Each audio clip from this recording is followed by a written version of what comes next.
नमस्ते जी, नमस्ते और स्वागत है आपका रोविंग फैमिली के एक नए ब्लॉग में। मई की गर्मी छुट्टियों में हम लोग एक बहुत बड़ी लंबी रोड ट्रिप करके आए नॉर्थ इंडिया से। आज के इस ब्लॉग में उस ट्रिप के एक्सपीरियंस और एक्सपेंसेस के बारे में बात करेंगे। तो चलिए एक नए ब्लॉग की शुरुआत करते हैं। Let us start. मई 2026 में करीब 10 दिन की रोड ट्रिप पर हम लोग निकले थे राजकोट से। इस रोड ट्रिप में हम लोग राजकोट से पहले गए थे नागपुर, फिर वहाँ से रांची और फिर यूपी होते हुए उत्तराखंड और दिल्ली होकर के फिर राजकोट आए थे। तो सबसे पहले जो है ना, रूट डिटेल्स की बात कर लेते हैं। यहाँ से नागपुर जाने के लिए हम लोगों ने रूट लिया था लिमडी, बागोदरा, फिर वहाँ से हम लोग गए थे वासद, वहाँ से पकड़ा था दिल्ली मुंबई एक्सप्रेसवे, फिर एक्सप्रेसवे से हम लोगों ने सूरत को बाईपास किया था और फिर सूरत धुलिया हाईवे ले लिया था। सूरत तक तो हाईवे बहुत अच्छा था, एक्सप्रेसवे की भी कंडीशन ठीक थी, बट सूरत से धुले वाला जो रोड है ना, उसका गुजरात सेक्शन तो अच्छा है, बट जो महाराष्ट्र सेक्शन है ना, वो पहले बहुत ख़राब हुआ करता था। बट अब क्या है ना कि वो सेक्शन भी रिपेयर हो गया है। मतलब जब आप महाराष्ट्र में इंटर करते हैं, नवापुर से लेके धुले तक हाईवे रिपेयर हो गया है। बहुत स्मूथ तो नहीं है, स्पीड ब्रेकर्स हैं, लेकिन पहले से कंडीशन बहुत सुधर गई है। फिर धुले से हमारे पास दो ऑप्शन थे, या तो हम लोग फिर छत्रपति संभाजी नगर जाते और वहाँ से एक्सप्रेसवे पकड़ लेते, या दूसरा ऑप्शन था कि हम लोग NH 53 पर ही कंटिन्यू करते। तो हम लोगों ने दूसरा ऑप्शन लिया क्योंकि डीजल की थोड़ी किल्लत चल रही थी, और फिर जलगांव और भुसावल और अकोला अमरावती होते हुए शाम को नागपुर पहुंचे थे। फिर नागपुर में हम लोगों ने एक दिन का स्टे किया था। फिर नागपुर से हम लोगों ने जो ट्रेडिशनल रूट होता है अगले दिन वो लिया। नागपुर से हम लोग गए पहले रायपुर, फिर रायपुर से संबलपुर, फिर संबलपुर के आगे हमें बीजू एक्सप्रेसवे मिला। झारसुगुड़ा में हम लोगों ने नाइट स्टे लिया और फिर झारसुगुड़ा से हम लोग अगले दिन रांची गए थे। ये सेक्शन भी पूरा अच्छा ही था, बस वो जो रांची के पहले का 50-100 किलोमीटर है ना झारसुगुड़ा के बाद से, वो बहुत जंगल वंगल से होके जाता और सिंगल लेन रोड है, तो उसमें ड्राइव थोड़ी स्लो रही। हाँ, वो ड्राइव जो थी ना वो बहुत सीनिक थी। झारखंड के बहुत घने जंगलों से होकर हम लोग गुजरे थे। हमारा घर जो है वो रांची के पास रामगढ़ डिस्ट्रिक्ट में है। घर में 2-3 दिन बिताने के बाद हम लोग निकल गए आगे। फिर रामगढ़ से GT रोड होते हुए गए सासाराम। उधर भी हाईवे कंडीशन ठीक है, बट GT रोड पर बहुत सारा एक्सपेंशन का काम चल रहा है। सासाराम से फिर हम लोग निकले वाराणसी। वाराणसी में खूब खाना पीना किया। फिर वाराणसी से गए लखनऊ। वाराणसी से लखनऊ भी रोड बहुत अच्छा है। लखनऊ पहुंचने के बाद हम लोग रुके नहीं और फिर लखनऊ से आगे निकल गए रातों रात ड्राइव करके पहाड़ों में नैनीताल भीमताल की तरफ। लखनऊ से लेकर भीमताल तक हाईवे भी हमें जो है ना टॉप क्लास कंडीशन में मिला। इनफैक्ट यूपी में नेशनल हाईवेज़ की कंडीशन बहुत अच्छी है। फिर भीमताल से हम लोग आए नोएडा और वहाँ भी हाईवे की कंडीशन अच्छी थी। नॉर्थ इंडिया में कहीं हमें हाईवे वैसे ख़राब नहीं मिला। और फिर नोएडा से हम लोगों ने अपनी रिटर्न जर्नी स्टार्ट की थी राजकोट की। नोएडा से हम लोगों ने इस बार दिल्ली मुंबई एक्सप्रेसवे नहीं लिया क्योंकि उसमें जो है ना काफ़ी लंबा रूट पड़ता है वो राजकोट वालों के लिए, तो हमने वही रूट लिया जो बस वाले लेते हैं। दिल्ली से पहले हम लोग एक्सप्रेसवे का यूज़ करके जयपुर आए। फिर जयपुर से हम लोग किशनगढ़ और भीलवाड़ा होते हुए उदयपुर, उदयपुर से अहमदाबाद और फिर अहमदाबाद से राजकोट। तो ये जो पूरी रोड ट्रिप रही ना हमारी, इसमें हमने करीब 4920 किलोमीटर तय किया करीब 10 दिनों में। अब आते हैं जी ब्लॉग के दूसरे सेगमेंट में, जिसमें ज़्यादातर लोगों को इंटरेस्ट होता है कि इस ट्रिप में खर्चा क्या हुआ। सारा हिसाब किताब लिखा हुआ है मेरे पास। गाड़ी चली है जी 4920 किलोमीटर। इसमें डीजल लगा है करीब 25,000 रुपये का।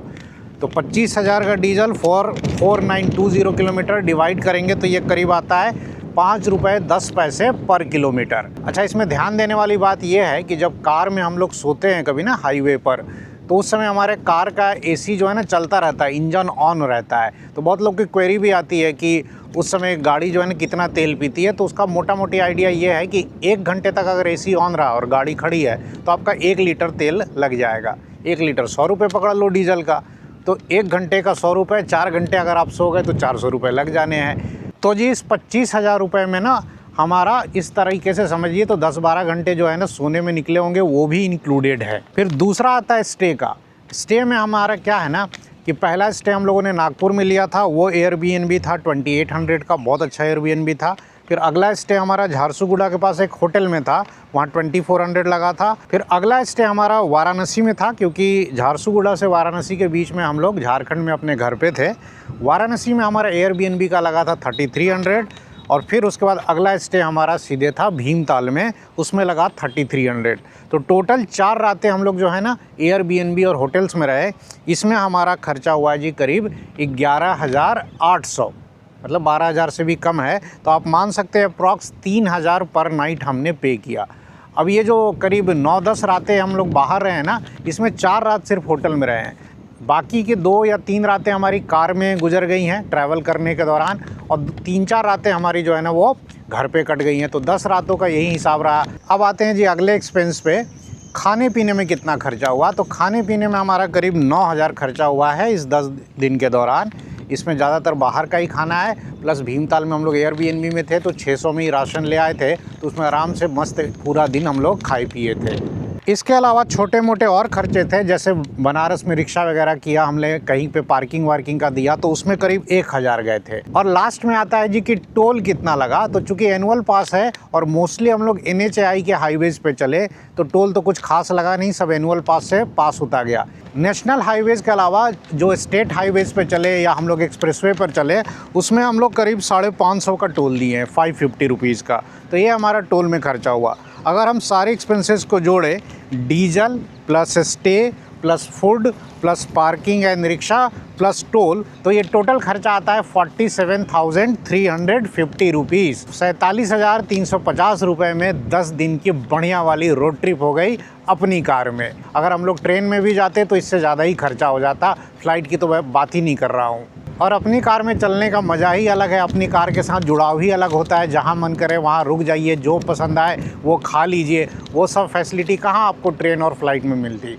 तो ड्राइविंग का जिसको शौक़ है ना, उसको तो मैं हमेशा सलाह देता हूँ कि इंडिया में कहीं भी जाना हो और टाइम की दिक्कत ना हो ना, तो अपनी कार से जाइए, मज़ा आएगा पूरा। अब ब्लॉग के इस सेगमेंट में हम लोग अपने कार के परफॉर्मेंस की बात करेंगे। मेरे पास ये जो क्रेटा है जिससे हमने रोड ट्रिप किया था, ये डीजल मॉडल है, डीजल बेस मॉडल है और काफ़ी कंफर्टेबल का गाड़ी है। और पूरे रोड ट्रिप में हमें कोई परेशानी नहीं हुई, गाड़ी की तरफ से हमें कोई शिकायत नहीं है। बस लास्ट में क्या हुआ है कि भीमताल से आते समय आगे का फ्रंट टायर में बस एक छोटा सा पंचर हो गया था, और वो भी माइन्यूट सा पंचर था, तो मैंने रास्ते में रिपेयर नहीं करवाया, हवा भर कर ही अपन चले आए और राजकोट में आकर के पंचर ठीक करवा लिया।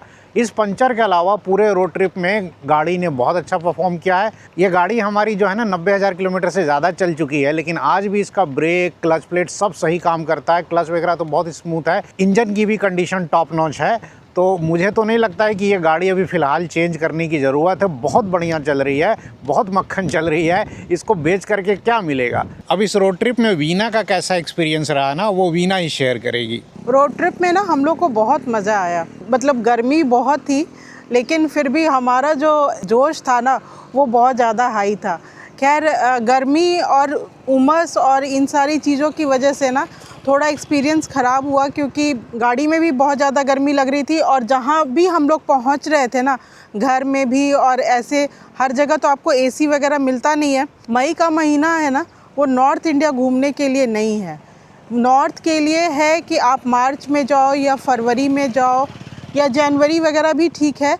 मतलब नवंबर से मार्च तक आप आराम से घूमो। हम लोग मार्च में जा रहे थे घर, लेकिन रास्ते में एक्सीडेंट हो गया, तो इस वजह से हम लोग जा नहीं पाए। इसीलिए हम लोग को मई में जाना पड़ा, क्योंकि पेरेंट्स से साल भर में एक बार तो मिलना ज़रूरी होता है।